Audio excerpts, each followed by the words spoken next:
Hi, I'm Ben with Ben Henry Heating and Air Conditioning. I'm here to show you the benefits of having a pre-season tune-up done on your furnace prior to the heating season beginning.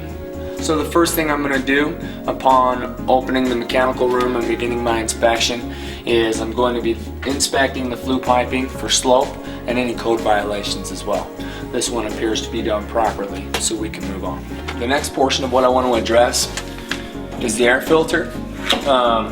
Whether the location is inside the blower cavity or as this system is set up to draw from beneath, the air filter is located as such. We can see this one's pretty dirty. It's been a while, it's been neglected. It's definitely time for a new one. I recommend filter replacement with a pre-pleated filter such as this, on average every 30 to 60 days, just depending upon how dusty your particular house is.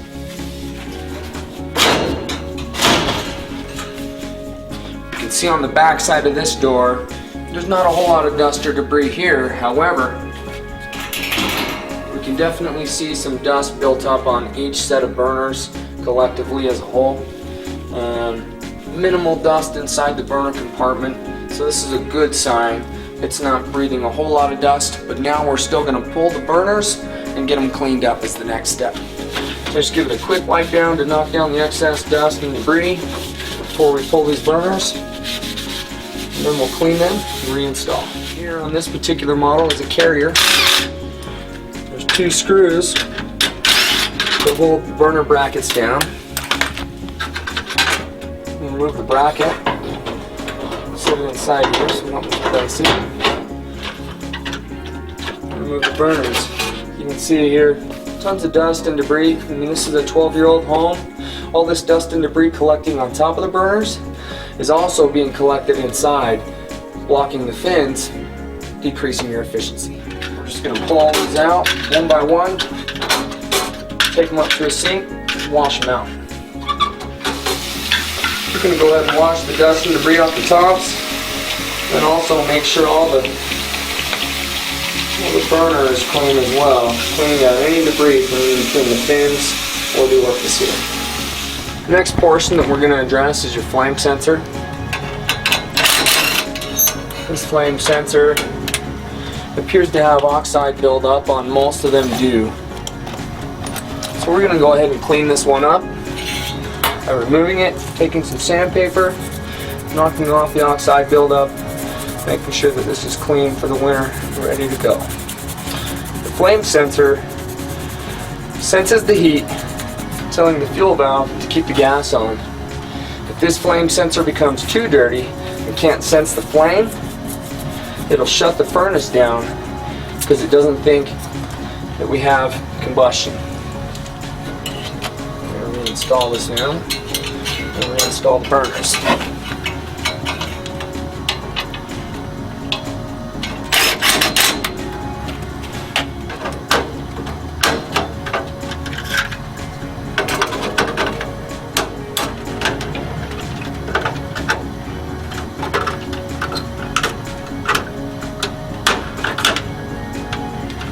Reinstall our bracket, re-secure the burners.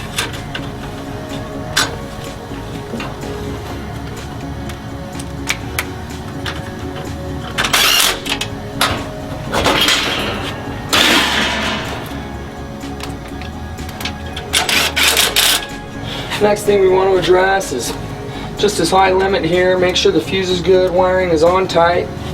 Wiring is on tight on the pressure switch. Check your draft guard safe switch. Make sure it's operating properly. We're also going to inspect this vacuum tubing for the pressure switch here. Make sure there's no obstructions.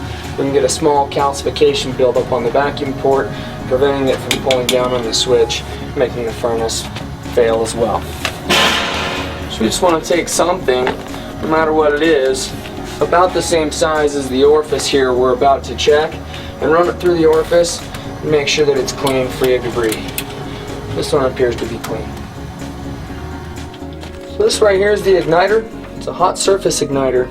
Some systems have spark ignition. This, however, is a hot surface igniter. It's got some oxide buildup on it just from heating this system and lighting it over the years. It looks like it's okay. It should make it a couple more years in the condition it's in. If it had deteriorated too much further beyond this, at this time, I would go ahead and suggest replacement.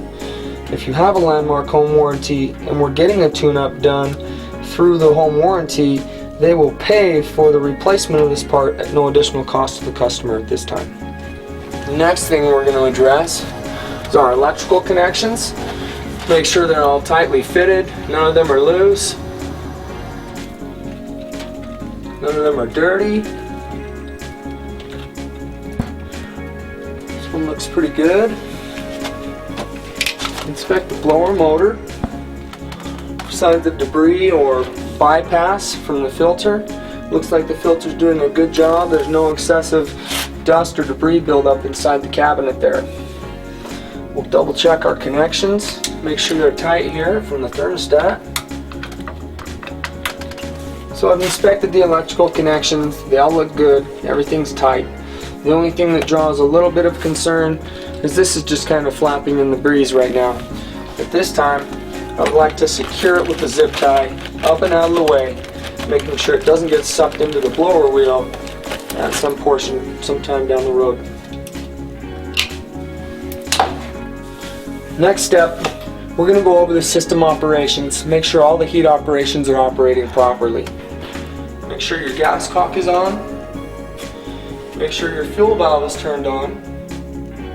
If your system has a pilot light, make sure it's lit. And then also make sure we're running a clean filter.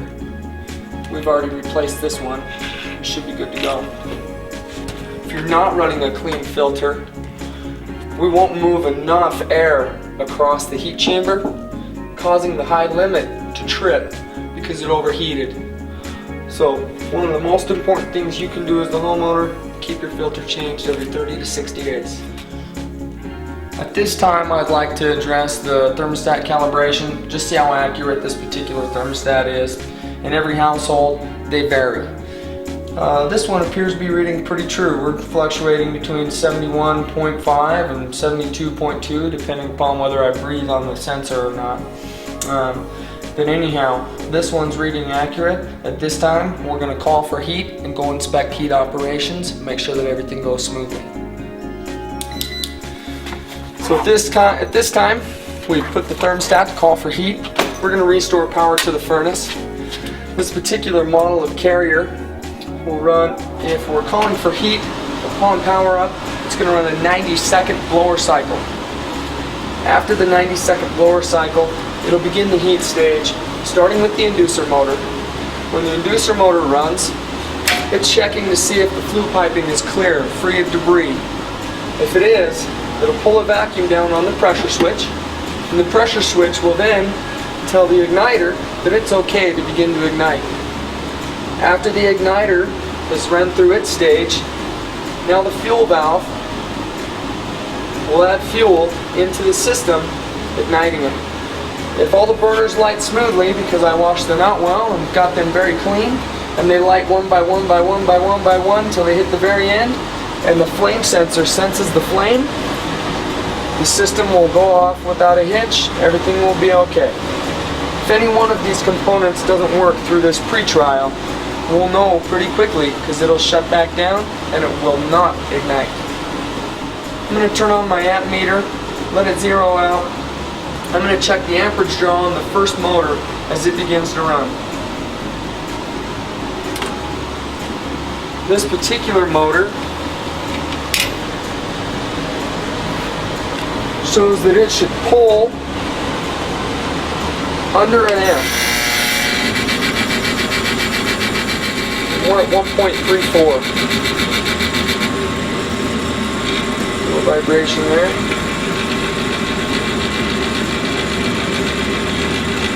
We made the pressure switch. We're in the ignition trial. The igniter is heating.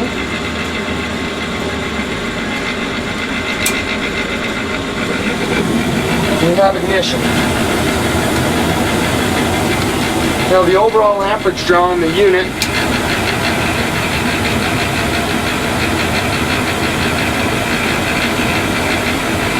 shows shows that it should not be over 14 amps.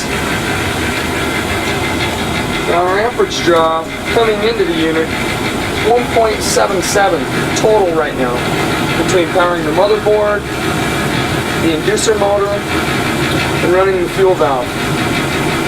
Upon the blower motor starting, we're going to deduct that amperage draw number from this amperage draw number, and we'll have our amperage draw on the blower motor. We need to make sure that that's within manufacturer specifications as well.